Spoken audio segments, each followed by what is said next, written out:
민주당에서 방금 이제 저희가 얘기를 나누고 있었던 게 입법부를 사실상 이제 과반을 차지하고 있는 민주당이 사법부도 지금 이제 마음대로 하려고 하는 것이고 행정부 같은 경우도 툭하면 진짜 뭐 탄핵이다 뭐 특검이다 이래가지고 흔들고 있는 상태인데 입법부 자체 같은 경우도 지금 완전히 그냥 뭐라고 할까 자기들 다 하고 있습니다. 이번에 어제 결국에 법사위 운영위 과방위까지도 다 자기들이 가져갔어요. 심지어 법사위원장은 정청래, 예. 운영위원장이 박찬대, 예. 그리고 과방위원장이 최민희입니다. 울트라 네. 슈퍼 메가 특급이죠. 이 법사위 정청래가 최고죠, 그냥. 그리고 과방위 최민희 같은 경우에는 방송에서 어떤 네네. 분이신지 많이 이제 우리가 봤었잖아요. 최민희 이분 같은 경우는 많은 패널 분들이 같이 하고 정말 싶지 같이 않은. 하기 싫어하는. 예, 그러니까 이거는 사실 뭐 민주당 쪽에 있는 패널 분들 같은 경우도 방송 끝나면 다 그래도 이렇게 얘기하고 서로 서로 이렇게 하는데 최민희만큼은 정말 고개를 절레절레 많은 분들이 졌더라고요. 예, 좀 예. 그러시더라고요. 저는 이렇게 많이 이렇게 같이 본 적은 없고 여러 명 할 때 그냥 섞여서 한 적은 있어요. 좀 어떠십니까? 최민희라는 사람은? 근데 저 이뻐하시던데. 그러세요. 연배가 어떻게 되시죠? 최민희 가수가? 열상 정도 저 잘 모르겠어요. 저보다 10살 정도 많으실 것 같은데 그때 제가 근데 정치 얘기를 어. 저한테 거의 안 물어봤어요. 초창기여가지고 법 아. 얘기만 물어봤어요. 그래서 근데 그랬나 그때 보다. 그 뭐 탄핵 그때 박근혜 탄핵할 때 네네. 따박따박 판결 설명 잘한다고. 거의 제가 보기에는 유일한 케이스 아닐까 싶은데 최민희로부터 칭찬을 받을 수 있는. 근데 이분이 지난번에 이재명 대표를 전태일 열사에 또 비유해가지고 또 화제가 됐었죠. 근데 뭐 그리고 차은우보다 낫잖아요. 그렇게 나네요. 전태일 열사도 네네. 지하에서 우시겠지만. 오시게 계실 것 같습니다. 참 진짜 최민희가 가방위원장 된다라고 하면 어떻게 될지 벌써 눈에 뻔한데 근데 제일 중요한 거는 이번에 이제 그 윤재옥이란다. 이번 추경호 지금 원내대표가 그래도 절충안으로 법사위원장만큼은 우리가 가져가겠다. 그럼 나머지는 뭐 운영이나 가방위는 민주당을 주더라도 법사위원장만큼은 가져가는 게 맞지 않겠냐 했는데 그것조차 민주당이 뿌리쳤습니다. 아니 차라리 음, 운영위를 가져간다 그랬으면 모를까. 음, 법사위는 절대로 양보 안 하고 과방위가 그 다음일걸요. 왜냐하면은 지금 네, 민주당의 행보는 어, 이재명 대표 대선 가도에 다 맞춰져 있는 것 그렇죠, 같거든요. 그럼 그렇죠. 이제 과방위는 여론이잖아요. 언론 음, 장악하고 상관이 음, 있으니까 음. 이게 방송 3법을 원래는 문재인 때도 통과시켜야 된다 그랬었는데 네. 그때 공중파에서 얼마나 그 꽃놀이를 했어 그냥 그때 어. 나와가지고 진행했던 사람들 그 KBS 뉴스에서 얘기했던 검언 유착 오보 그다음에 MBC에서 이거는 윤석열 정부 때지만 바이든 날리면 그 음. 보도했었잖아요. 근데 네네. 그거 서부지방법원에서 음성 그 감정 해가지고는 바이든인지 날리면인지 판독할 수 없다 그랬거든요. 근데 네. 자기 귀에 들리는 대로 바이든이야 바이든이냐 막 그 기자가 하고 나니까 그렇게 보도가 나간 그쵸. 거예요. 자막까지 달고. 예, 그런 오보 날리고 하는데 음. 얼마나 좋았어. 문재인 때 이런 그 공영방송 끼고 같이 가기가. 네. 그러다가 이제 좀 윤석열 정부 들어가가지고는 분위기가 바뀌니까는 음. 이제 그 이사회 내에 자기들의 포션을 넓히기 위해서 지금 방송 3법 개정한다 그러고 있는 거죠. 그렇죠.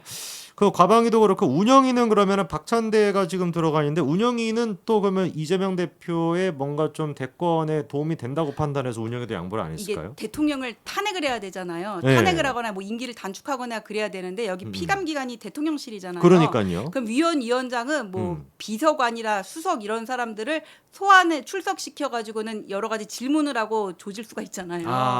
그래서 아. 그런 것 같은데 사실 운영위는 음. 어떤 대통령실 청와대와의 협업 관계 그런 것 때문에 항상 전통적으로 여당이 해왔다는 거예요. 음. 근데 이번에 바뀐 거죠. 근데 그러면서 어. 법대로 하는데 법대로 하면은 국회의장이 그렇게 맘대로 직권상정도 하면 안 되는 거 아니에요? 그러니까요. 제안해놨잖아요. 세 가지 사유로. 지금 그래서 국회의장에 대한 또 비토 그런 목소리도 지금 나오고 있습니다, 실제로. 근데 이제 법사위원장이 정청래인데, 법사위원장이 정청래가 됐다라고 하는 거는 벌써부터 일단 정청래는 뭐 특검부터 시작해서 바로 뭐 심사 착수하고 뭐 다 통과시키겠다 이런 지금 기세거든요. 예, 근데 원래 음, 법사위원장은 법조인이 많이 했어요. 왜냐하면 다루는 것들이 뭐 탄핵안 소추라든지 네. 법안 체계 작구 심사, 그다음에 어떤 특검법 제정하는 거 이런 것들이다 보니까는 그 법조인들이 많이 했는데 근데 민주당에서는 뭐 법조인이 발의하건 어쨌거나 내는 법안이 다 그지 같기 때문에 엉망의 정상이 아니기 때문에 법사위원장을 누가 하던 저는 뭐 상관이 없고 뭐 누가 하던 상관없다면 센 사람으로 해가자 그리고 정청래 한 것 같고 그다음에 그 추미애 의원이 그 네네. 국회의장 후보에서 탈락을 했잖아요. 그랬죠. 그러면서 강성 지지층도 눈치를 보는 면도 있는 것 같습니다. 그래서 원래 법사위원장에 추미애가 예, 또 들어가지 박주민, 않을까 뭐 이런 얘기도 예. 있었거든요. 근데 추미애 의원 어. 육선인데 어. 그 연차에 법사위원장 들어가긴 너무 모양새 빠지잖아요. 또 모양새가 또 빠져서. 그래서 이제 박주민 의원 얘기가 나왔는데 얘 음. 돌고 돌아 정청래. 정청래로 정청래. 약간 좀 둘이 비슷한 느낌은 있어요. 정청래나 지금 뭐 추미애나. 근데 이런 지금 상태에서 한동훈 전 위원장이 계속해가지고 지금 민주당의 이런 모습에 대해 가지고 비판의 목소리 한 3일 지금 연속으로 내고 있습니다. 특히나 이재명 대표를 콕 집어가지고 얘기를 하고 있는데 좀 어떻게 보십니까? 한동훈 위원장 전당대회 지금 사실상 이거 뭐 출마하겠다라는 거의 뭐 기정사실화가 거의 돼 있는 그런 것 것 같은데요. 예. 근데 한동훈 위원장도 이제 차기 대권 주자란 말이에요. 보수에. 그렇죠. 그럼 이재명 대표가 잠재적인 경쟁자야. 라이벌이죠. 예. 예. 어떤 견제의 의미도 있고 음. 그 다음에 그 지금 민주당의 행보가 이재명의 대권 가도에 너무 포커싱을 맞추고 있으니까는 단일 대우로 이재명 대통령 가는데 너네 피고인 대통령 좋아? 선거 다시 해야 될 수도 있어. 이렇게 한 번 던지면서 뭔가 좀 긴장감을 주는 그런 의미도 있는 것 같고요. 네네. 예, 그리고 지금 이 조항이 문제가 되는 게 뭐냐면 헌법 84조에 보면은 네. 내후 외환의 죄를 범하지 않고는 소추되지 아니한다고 돼 있어요. 네네. 근데 소추는 엄밀히 말해가지고 기소의 의미거든요. 소추라는 게. 수사도 포함시킬 거냐, 재판도 포함시킬 거냐 여기에 대해서는 이론 대립이 있는 거지 뭐 어떤 유권 해석이나 결론이 있는 건 아니란 말이에요.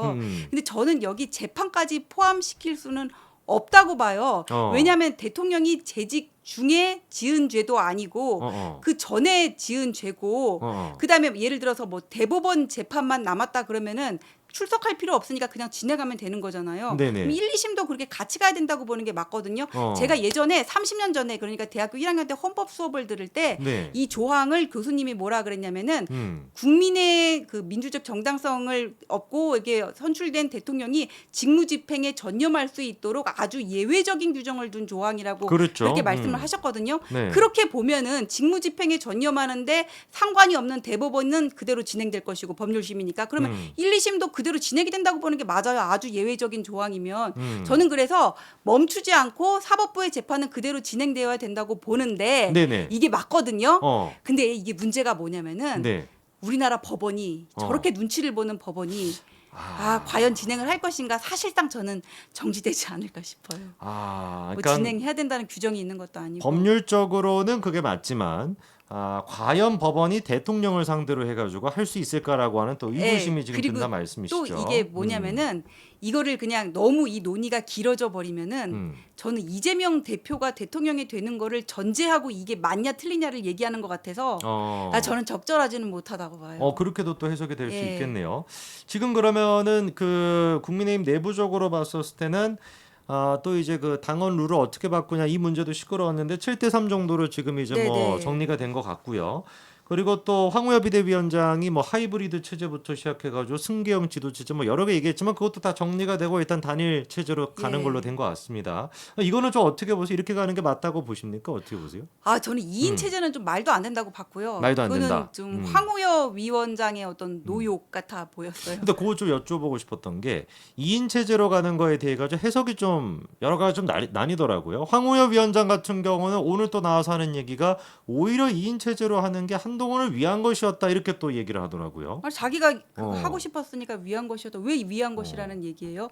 저는 그거 지금 안 그래도 당이 이렇게 개파가 나뉜다고 얘기를 하잖아요. 그렇죠, 그렇죠. 친윤 친한 이런 식으로. 근데 만약에 2인 체제 만들어 놓으면은 이거 본격적으로 보일걸요 아마. 예, 그 다음에 이게 박근혜 대통령 때 보면은 네네. 이게 사실 서청원, 김무성 2인 체제였어요. 집단 지도 체제라고 하더라도 그때 옥새 들고 나르샤 파동 일어났잖아요. 기억나죠? 나는 네. 그런 사건이 또 일어나지 않을 거라고 장담할 수 없다고 봐요. 그래서 음. 단일 지도 체제로 누가 됐건 한동훈이 됐건 누가 됐던 누가가 당 대표가 되면은 그쪽으로 단일 대우로 힘을 몰아줘야 되지 이거를 뭐 2인 집단으로 나눠 가지고는 전 이게 분산되게 하는 건 옳지 못하다고 봅니다. 오히려 2인 체제가 되면은 또 다시 개파 갈등이 심해질 수가 이게 있다라는 저는 본격화될 것 같아요. 라는 말씀으로 한번 정리를 해보겠습니다.